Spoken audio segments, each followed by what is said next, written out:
થરાદની Gadhsisar branch કેનાલમાં સિંચાઈ માટે પાણી છોડતા ખેડૂતોને શિયાળુ પાકમાં ખૂબ મોટો ફાયદો।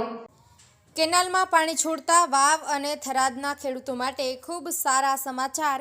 ચોમાસુ સિઝનમાં કમોસમી વરસાદથી મોટાભાગના પાકોમાં નુકસાન થયું હોવાથી શિયાળુ વાવેતર માટે કેનાલમાં પાણી છોડવાથી ખેડૂતોમાં ખૂબ ખુશી જોવા મળી।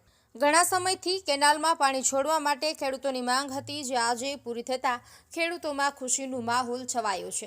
વિધાનસભાના અધ્યક્ષ શંકરભાઈ ચૌધરીએ થરાદના આંત્રુલ ગામે જાહેરાત કરી હતી કે નર્મદામાં કેનાલમાં નવેમ્બર મહિના સુધીમાં પાણી છોડવામાં આવશે।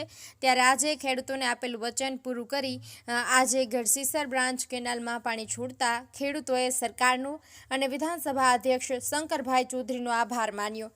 વાવ થરાદ તાલુકાના ગઢસીસર બ્રાન્ચ કેનાલમાં સિંચાઈ માટે પાણી છોડાતા વાવ થરાદના ખેડૂતોને શિયાળુ વાવેતર માટે પૂરતું પાણી મળી રહેશે અને ખેડૂતોએ કરેલા વાવેતરમાં કેનાલનું પાણી મળતા ખૂબ મોટો ફાયદો થશે। અહેવાલ હરગોબન ચૌહાણ, ખબર બનાસકાંઠા ન્યૂઝ।